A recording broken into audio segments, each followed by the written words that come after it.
دا د شلتان ولسوالۍ د رودو غرنۍ دره ده چې په لومړي ځل یې د اوسیدونکو د کلینیک جوړېدو خوبونه په حقیقت بدلیږي.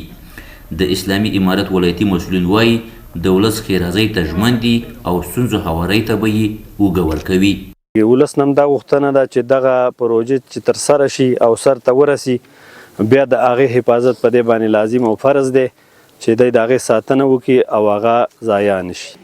دویمه خبره په دې نعمت به د الله شکر ادا کوو. اوس مې دې ملګرو ته په لاره باندې دا خبره کوله، اوس خو دا خو امن دی چې د دې له برکته الحمدلله د لارو افتتاحګانې کېږي، د سړکونو کېږي، د هسپتالونو کېږي، د پلونو کېږي. که دا امن نه وي نو بیا خو حکومت په بل فکر کې وي که نه. دا امن هم د الله یو لوی نعمت دی.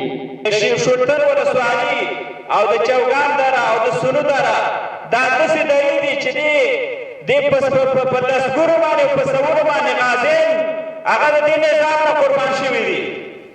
دا هغه غیرتي خلک دی، دا هغه خلک دي چې په دې نظام باندې غیرت وکړه او د کفر په مقابله کې ودرېده او د هر کور نه واوته ولسه حتی د ځینې کورونو نه په لسګونو باندې شهیدان دا د یو کورنۍ نه دا تللي دي. کونړ کې د عامې روغتیا مسؤلینو په خبره له وزارت سره په همغږۍ یې هڅه پیل کړې چې د روغتیايي مرکزونو بې برخو سیمو کې صحي مراکز جوړ کړي. لکه نن روسي موږ او تاسو د دې شاهدانو چې موږ د یو اساسي روغتیايي مرکز د بنسټ ډبره کېښودله. د شلتن ولسوالۍ یو جدید تاسیس ولسوالي ده چې په دې کې موږ 2 فرعي روغتیايي مراکز لرل. البته په شلتن ولسوالۍ کې د تعمیر د نګاه نه دا اولنی تعمیر دی چې زموږ د عامې روغتیا ریاست د خوا نه د دې بنسټ ډبره کېښودل شوه او دا د سیاسي لیول یا اساسي روغتیايي مرکز دی چې تقریبا تر 10,000 پورې وګړو ته بدلته په دې کلینیک کې معیاري روغتیايي خدمات عرضه کېږي.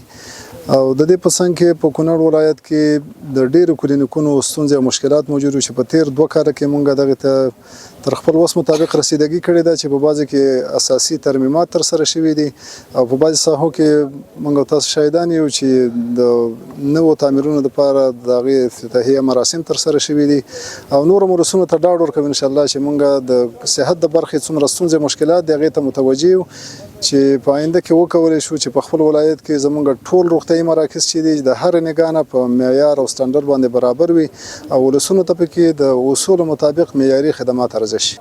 دغه تعمیر چې کله بشپړ شي ګټه اخیستنې ته وسپارل شي نو موږ ولسونو ته ډاډ ورکوو چې په دغه کې به هغه معیاري خدمات ټولو ولسونو ته عرضه شي. د شلتن اوسیدونکي د کلینیک پر جوړونه خورا خوښ دي. وایي دا یې په ژوند کې لومړی ځل دی چې په خپله سیمه کې د آبادۍ چارې ویني. ډېر د خوښۍ او د افتخار ځای دی چې نن موږ او تاسې په داسې یو مجلس کې راغونډ شوي یو چې هغه مجلس په دې ولسوالۍ کې یو کلینیک یو تعمیر جوړېږي. ګورئ مخکې حکومتونه تېر شوي دي